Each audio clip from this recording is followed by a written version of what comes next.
Hey everybody, I just finished another reread in the original Goosebumps series. This was a buddy read. This is one of my favorites as a kid and as an adult. Go ahead and spoil that for you. The Haunted School is a book that I remember growing up. I had a friend that lived next door and he had a hardcover edition of this book that he got from the library.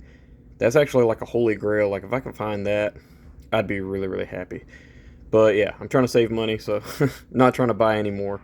But yeah, if I can run across a hardcover edition of this book that's cheap enough, man, I don't know, I'd be really really happy. But yeah, he had this book at his house, and I remember him telling me we used to talk about like what books were good, which ones were bad, and he told me this one I needed to read as soon as possible. And I remember not reading it. I had this weird thing where I couldn't really read a Goosebumps book unless I owned it, and this was in the '90s where we couldn't really order anything online and stuff. So like I didn't read it at the time that he told me to, read it. So I waited, and I don't remember exactly how long, but I ended up finding this book. I think at a Goodwill for 50 cents back then. So yeah, I read it later, even later than that. I mean, I was still a kid, but I still read it. And I remember wanting to talk to my friend about it, and he kind of outgrew Goosebumps, which was sad.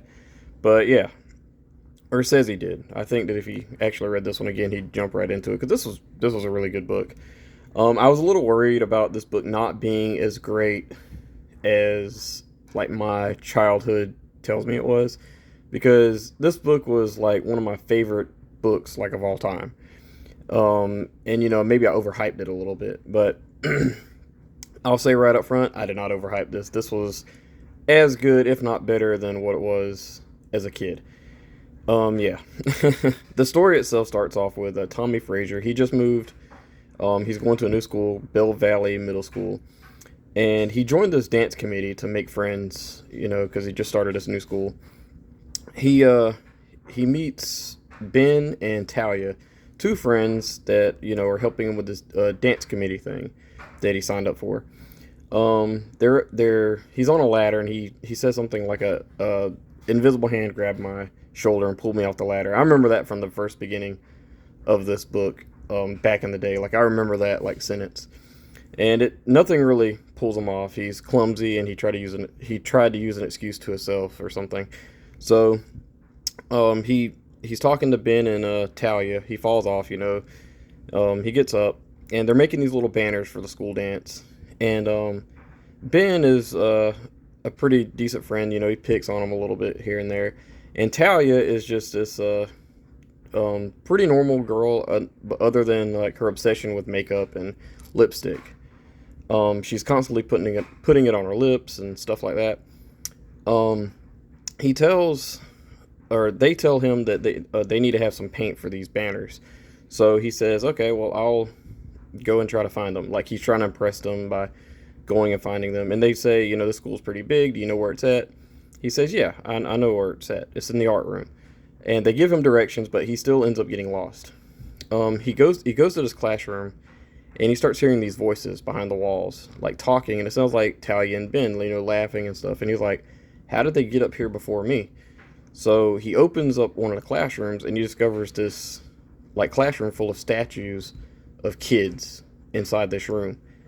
And this scene is really, really creepy. Like, I feel like if I would have, I mean, I did read this as a kid, so, like, I don't remember it scaring me, but I feel like it could have. Like, if I would have read this by myself, nobody around, I feel like this could have creeped me out. Because even as an adult, I was like, okay, this is actually pretty creepy.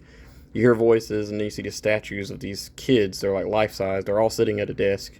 This empty, abandoned room. So it's really weird. He sees this plaque that says missing classroom of 1947. So this teacher pops up and says, "What are you doing in here? You're not supposed to be in here." And he starts asking her questions, and she just basically gives him a very vague response of nobody knows what happened to them. They just disappeared, the whole class. So it's really weird.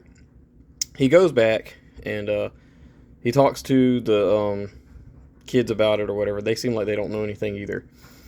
They go to class like later on in the day or whatever. They're in class, and he starts hearing voices again behind the walls, and he starts hearing people say "help me" and stuff like that. And Talia and Greta, they're fighting over lipstick. Like Greta's bullying Talia, taking her lipstick from her, and he gets up to save, to stand up for her, but a teacher sees him, tells him to sit down, and kind of stops the fight. So yeah, they're back at the dance, and they're doing some more stuff, getting ready, and the dance is actually like going on, like people are coming inside, and they rip a banner off the wall. So Tommy and Ben this time volunteer to go get some tape and go put everything back together. They go upstairs, and they discover this elevator. And Tommy says, let's try the elevator. Why can't we?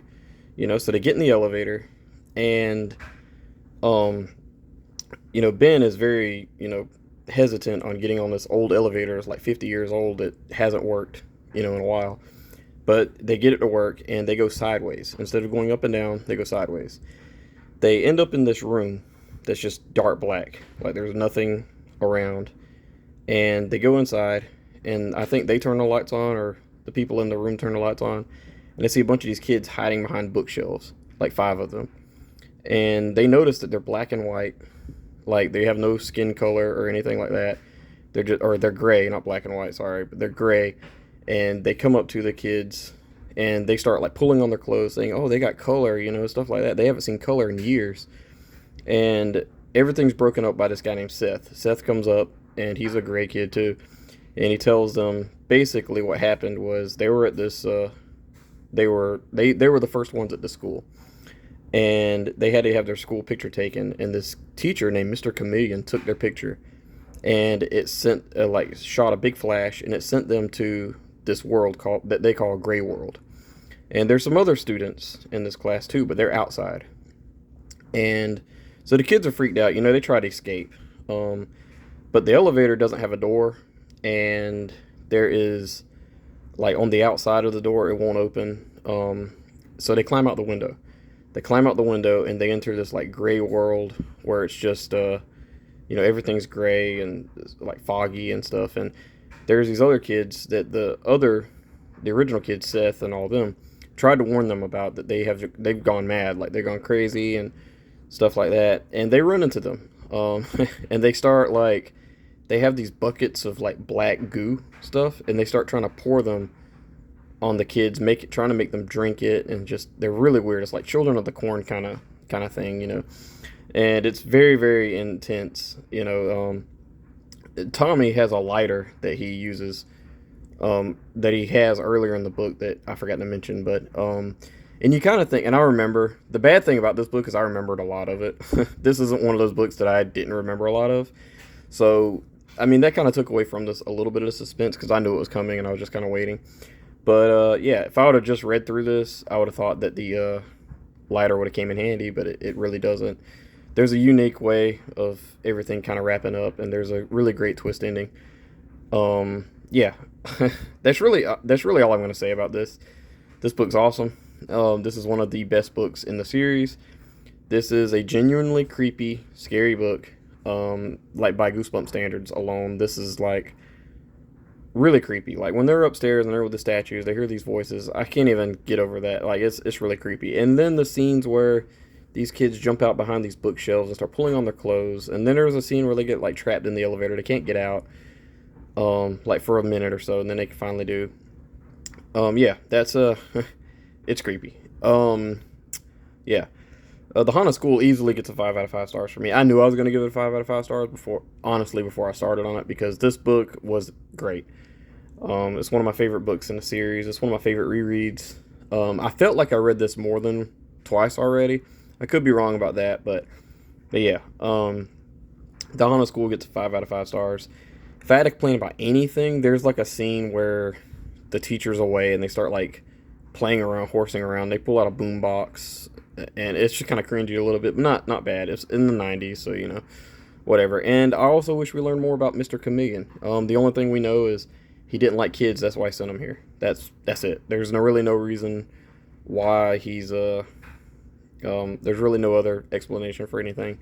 But yeah, I do wish we learned a little bit more. But other than that, this book is brilliant, really great, really fun, really unique. Yeah, there's a scene in this book that I didn't remember, they're running. There actually there's multiple scenes I didn't remember. There's one scene where the the Greta and Talia are fighting over lipstick. I didn't remember that at all. I didn't remember Greta being really a bad guy, and I did get Greta and Talia mixed up, like from years later. But yeah, but there's a scene where they're outside running, trying to find like a place to hide, and Tommy I think suggests hiding in one of the old houses, like in this gray world place, and I was hoping that they'd go in there because it was kind of really fascinating to see like what is all out here in this gray world. But I didn't remember that at all. But yeah, other than that, this book was brilliant. Like I said, 5 out of 5 stars for me. Please let me know in the comments below. This is a genuinely everybody's favorite book. Yeah, I only have 2 copies of this. I have the 2008 reissue and then this. I'm glad it got reissued because I think this book should be well read by everybody. But yeah, 5 out of 5 stars for me, guys. Please let me know in the comments below. What did you think about The Haunted School? What did you read? I mean, is it your favorite book? It's definitely my favorite so far of the rereads. But yeah, thank you guys, and bye.